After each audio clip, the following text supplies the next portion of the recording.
Hello hello and hello aspirants, welcome back to my channel. So आज हम start करेंगे physics का first chapter units and measurement. तो अब हम फिज़िक्स भी स्टार्ट करेंगे एज वेल एज हम बायो जैसे हमने स्टार्ट की थी और हमने केमिस्ट्री का भी नोमेनक्लेचर स्टार्ट कर दिया, तो वैसे ही हम यूनिट्स एंड मेजरमेंट भी स्टार्ट करने वाले हैं। ठीक है, तो हम स्टार्ट करते हैं। सबसे पहले आप यूनिट के बारे में क्या जानते हो? यूनिट क्या होता है? जैसे कि मैं एक शॉप पे जाऊँ, उनको बोलूँ कि जैसे मुझे चावल ख़रीदनी हो, मैं उनको बोलूँ एक चावल दे दो। एक चावल, एक का तो कुछ मतलब ही नहीं बना, तो मुझे एक चावल का दाना देंगे क्या? नहीं। तो हमें क्या करना होगा, वन के पीछे अगर हम किलो, ग्राम, केजी लगाए तो उन्हें तब समझ आएगा कि उन्हें कितना चावल देना है। मतलब मैं बोलूँगी कि मुझे 1 kg चावल दे दो, तो हाँ, अब उन्हें कोई प्रॉब्लम नहीं है। पहले अगर मैं सीधा जाके बोलूँ कि मुझे एक चावल दे दो, वो देंगे क्या? नहीं। तो उन्हें बोलना पड़ेगा कि 1 किलो चावल दे दो। तो ये होता है यूनिट की इम्पॉर्टेंस, कि यूनिट कैसे इम्पॉर्टेंस हमारी लाइफ में प्ले करती है, इम्पॉर्टेंट रोल कैसे। ठीक है, आपको समझ आ गया होगा इस एग्जाम्पल से। सो अब ये चैप्टर हम स्टार्ट करते हैं। ठीक है, सो यूनिट क्या होता है? इंटरनेशनली एक्सेप्टेड रेफरेंस स्टैंडर्ड होता है ताकि किसी भी फिजिकल क्वांटिटी को मेजर किया जा सके। मतलब क्या, यूनिट एक मतलब पूरे वर्ल्ड में एक इंटरनेशनली एक्सेप्टेड एक बेस है। ठीक है, जो क्या कहते मतलब किसी भी फिजिकल क्वांटिटी को मेजर करना हो, चाहे हमें मोल को मेजर करना हो, चाहे हमें किसी को मेजर करना हो, उसकी लेंथ को मेजर करना हो कि ये जैसे मेरे सामने एक दीवार है, उस दीवार की कितनी लेंथ है।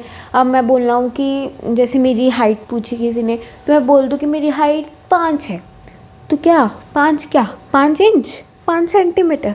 नहीं ना। तो मुझे बोलना पड़ेगा मेरी हाइट 5 फीट है। तो फीट क्या है? यूनिट है।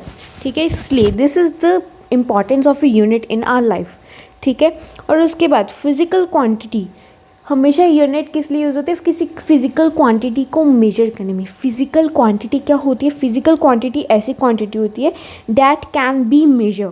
मतलब जैसे मेरे हाथ में एक टैबलेट है, मैं उसको मेजर करूँ, या this is a physical quantity, this can be measure. पर अगर मुझे बोल दो कि लाइट का वेट, लाइट की हाइट मेजर करो, नहीं कर पाऊँगी, because this is not a physical quantity, right?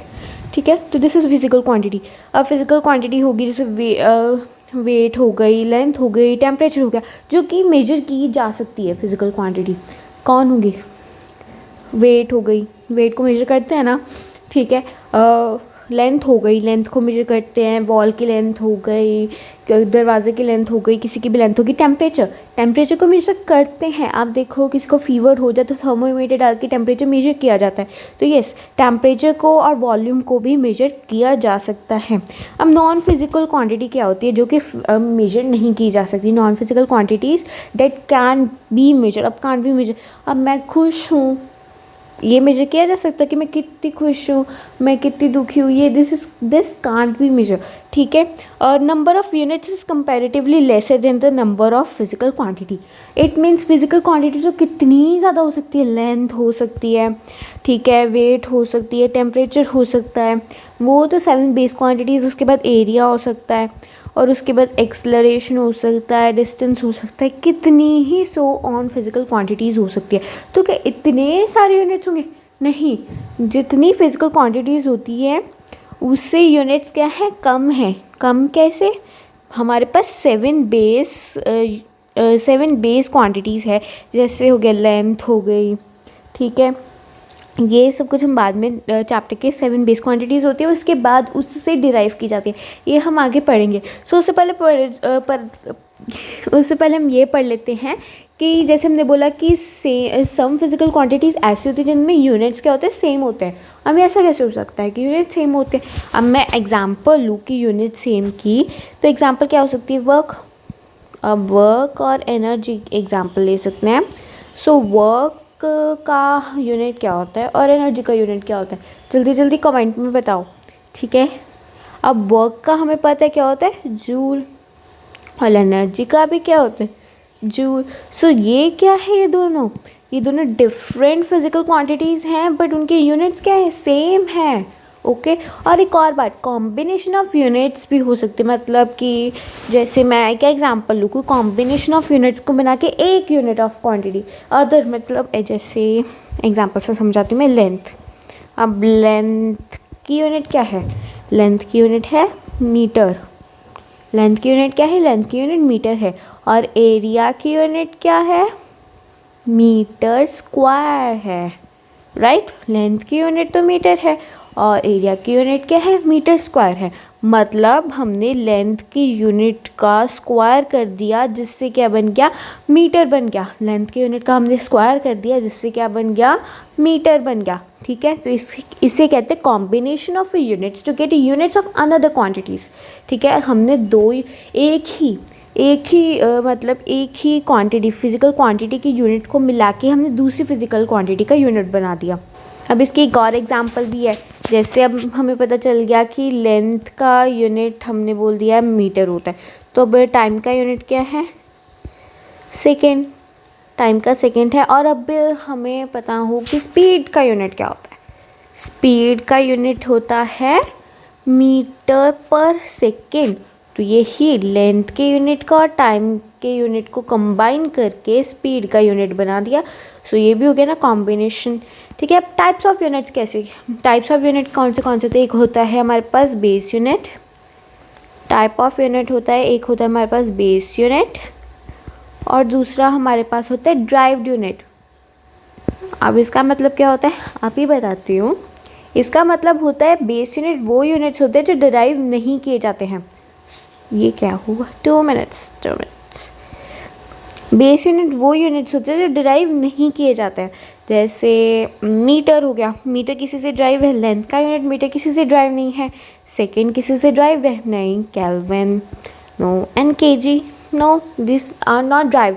मतलब that the units that are not derived from any other unit, the units are known as base units. Okay, so derived unit क्या होता है, जो कि डिराइव किए जाता है किसी से। मतलब जैसे एरिया का भी हमने एग्जांपल दिया, एरिया को डिराइव किया गया लेंथ के यूनिट मीटर से, उनका स्क्वायर करके। और स्पीड मीटर और सेकेंड, मतलब टाइम के यूनिट को और लेंथ के यूनिट को कंबाइन किया गया स्पीड का यूनिट बताने के लिए। और डेंसिटी भी एग्जांपल होती है केजी पर मीटर क्यूब। मतलब एक हिसाब से लेंथ का यूनिट और मास का यूनिट कंबाइन करके डेंसिटी का यूनिट बनाया गया। अब जिसकी तो बात होगी, एक बेस यूनिट हो गया, एक ड्राइव यूनिट हो गया। अब बात करते हैं हम एसआई यूनिट के बारे में, सिस्टम इंटरनेशनल। एसआई यूनिट मतलब सिस्टम इंटरनेशनल। अब इसमें बताऊं कि बेस यूनिट्स जो हमने पढ़े, जो किसी से डिराइव नहीं किए जाते, वो 7 बेस यूनिट्स है। और बाकी मतलब जितने भी यूनिट्स इस वर्ल्ड में, वो सभी यूनिट इन्हीं 7 बेस यूनिट से डेवलप किए गए हैं। 7 is a magical number, right. ठीक है, तो 7 बेस यूनिट्स की हम बात करते हैं। सो 7 बेस यूनिट्स कौन से होते हैं, 7 बेस यूनिट्स होते हैं length, mass, time, electric current,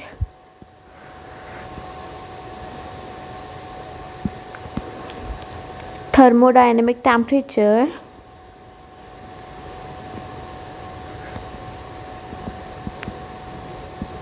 amount of substance,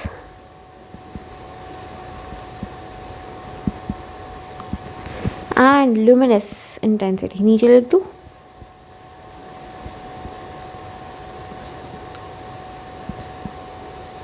so these are the 7 base quantities. और इसके 7 बेस यूनिट्स कौन से होते हैं, लेंथ का यूनिट होता है मीटर, फुल लिखो metre.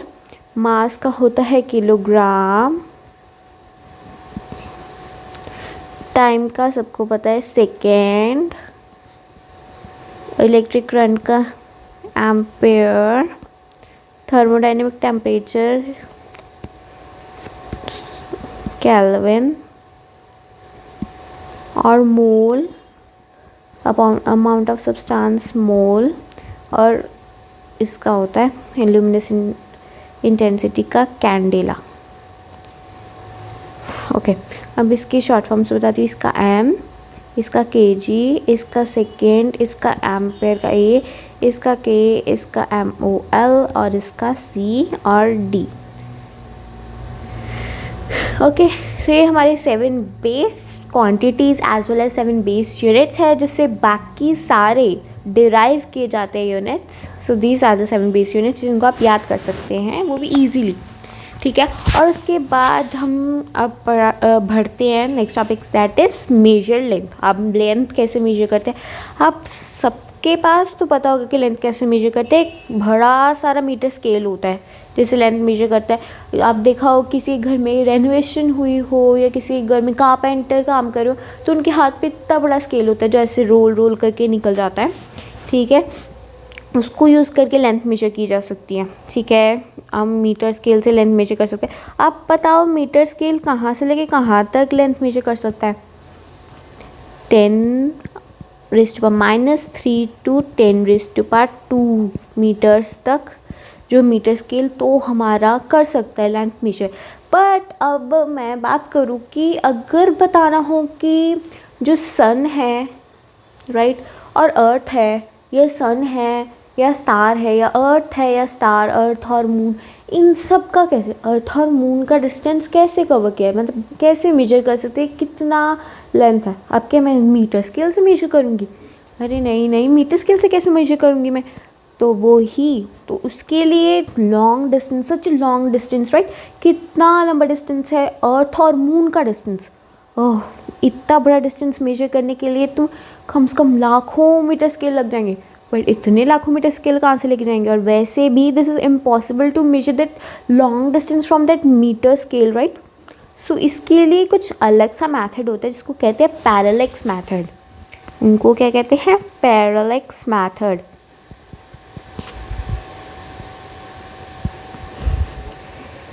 So the parallax method used for measuring the long distance, वो भी लॉन्ग डिस्टेंस, कितना, इतना बड़ा लॉन्ग डिस्टेंस, अर्थ और मून का डिस्टेंस, अर्थ और सन का डिस्टेंस, अर्थ और स्टार्स का डिस्टेंस। और अब मैं बात करूँ एक छोटे से एटम के बीच में अगर मुझे मेजर करनी हो लेंथ, कैसे मेजर करूँगी उसकी लेंथ में? ओ माय गॉड, उसको मीटर स्केल से कैसे? उसका तो मीटर स्केल में आएगा भी नहीं, वो तो इतना सा छोटा होता है कि हमें दिखता भी नहीं है। तो उसका भी अलग होता है, that is known as tunnel microscopy. Tunnel microscopy से such small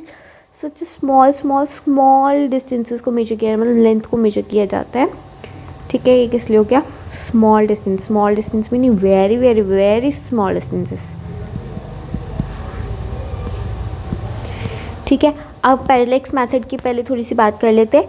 the effect whereby position और the direction of an object appears to be differ when viewed from a different positions. English में बोला, कईयों को समझ आया, कईयों को नहीं आया, इसलिए एग्जाम्पल से समझाती हूँ।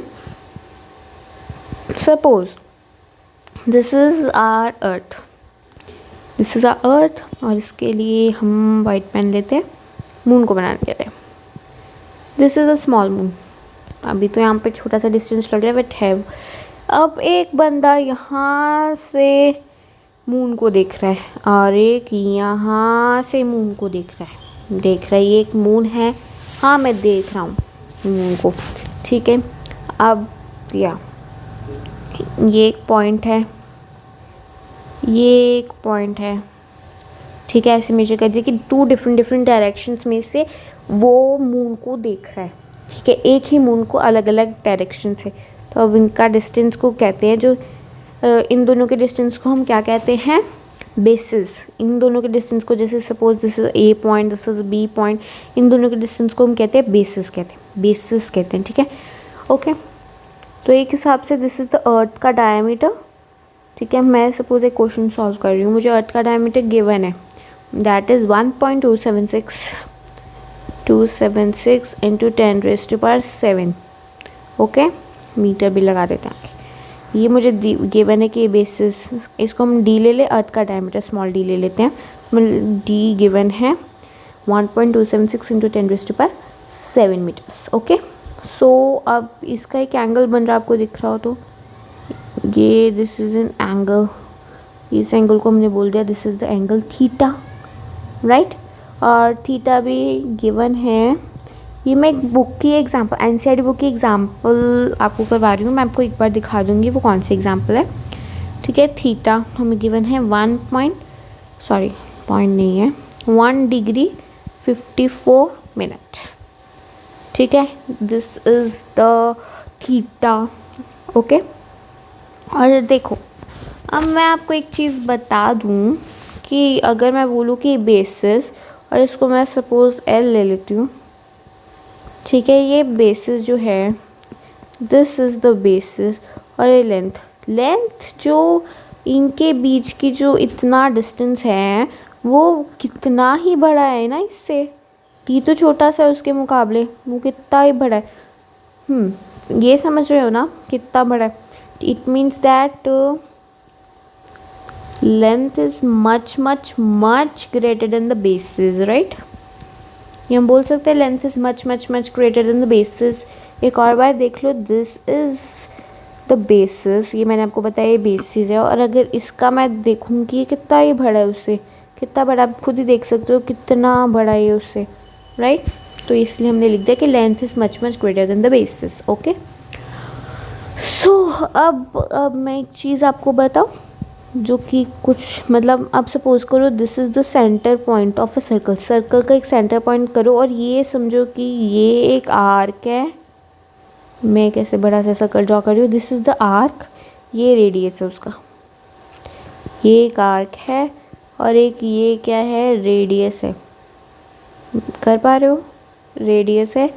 तो अब सुनो, मेरे को थीटा दिया है, ठीक है, कि आर्क दी है, तो अब मुझे रेडियस निकालना है। निकल जाएगा ना। तो this is the parallax method को यूज़ करके ऐसे ही वो 2 पॉइंट्स लेते हैं अर्थ के, कि जहाँ से हम देख रहे हैं उसका डायमीटर करके और उसको पूरे से रेडियस के फॉर्म में निकाल देते हैं। अगर मैं आपको पूछूं कि आप कैसे निकाल सकते हो, तो मैं निकाल के भी दिखाऊं। पूरी कैलकुलेशन नहीं करूँगी, बट आपको बता दूंगी कि ऐसे निकल जाएगा। एग्जाम्पल ही है ये वैसे भी एनसीईआरटी बुक की।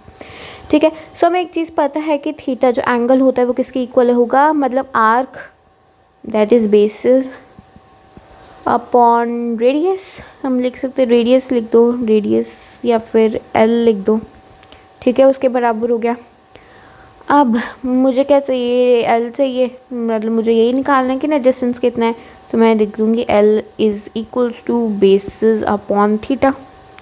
ओके, मुझे बेसिस गिवन है, दैट इज़ 1, ब्रैकेट हटा देते हैं, that is 1.276 into 10⁻⁷ upon theta में गिवन है 1 डिग्री 54 मिनट्स गिवन है ना, राइट। सो अब ये मुझे गिवन था। तो अब आपको पता है कि 1 डिग्री जो होता है उस पर कितने मिनट्स होते हैं, 60 मिनट्स होते हैं।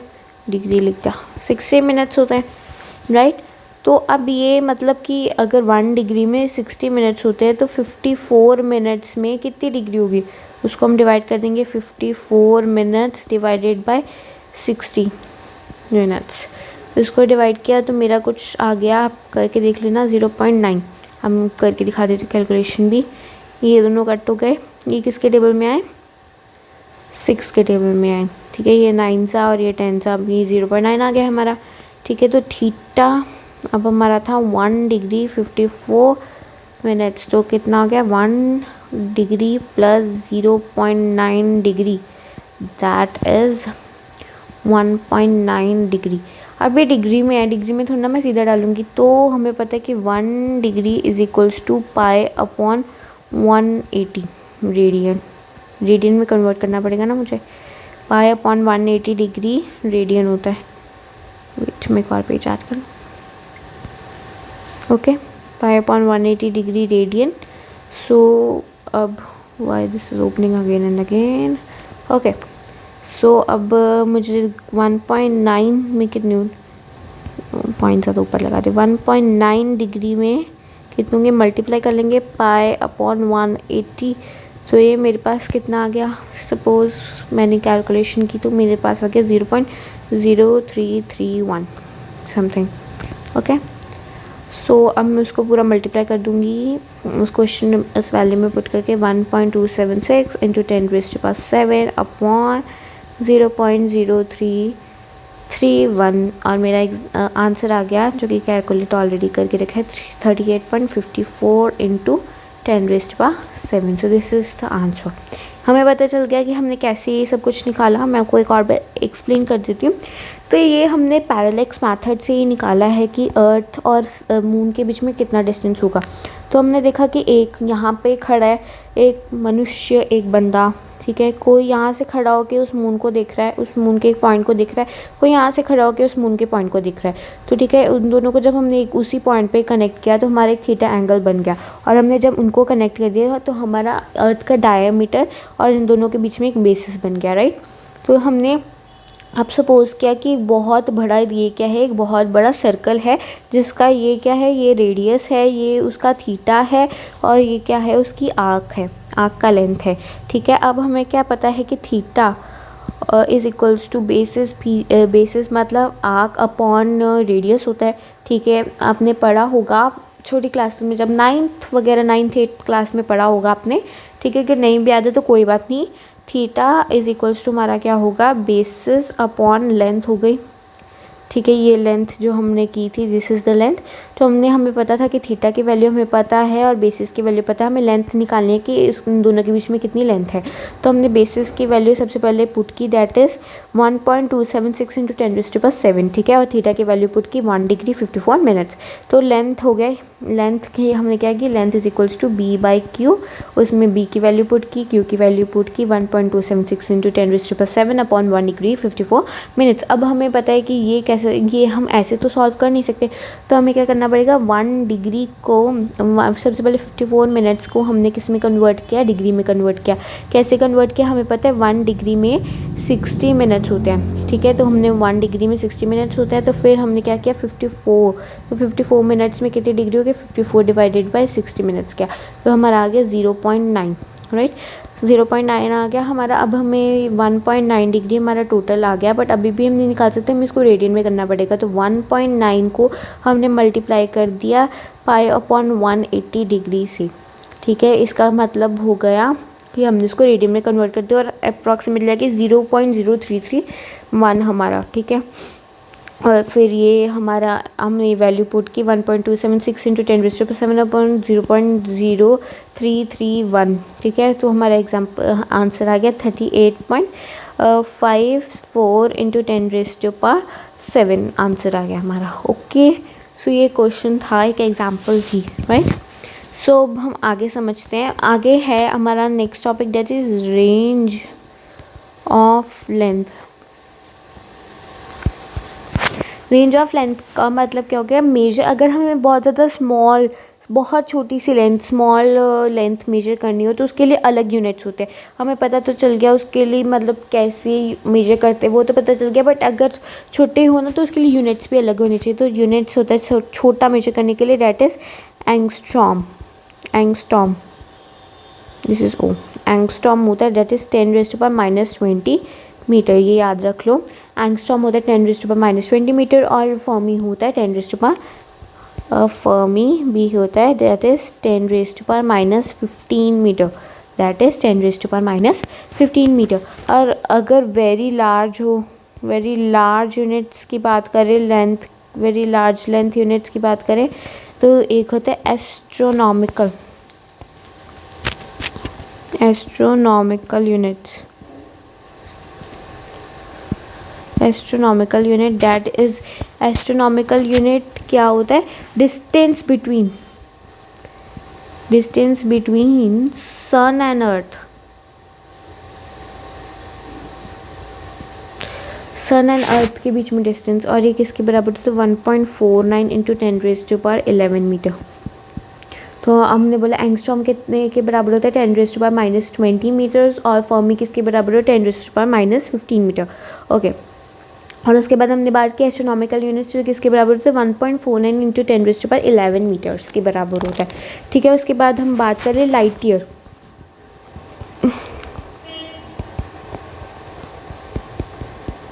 सो लाइट ईयर क्या होता है, 1 लाइट ईयर की बात करें तो 1 लाइट ईयर होता है डिस्टेंस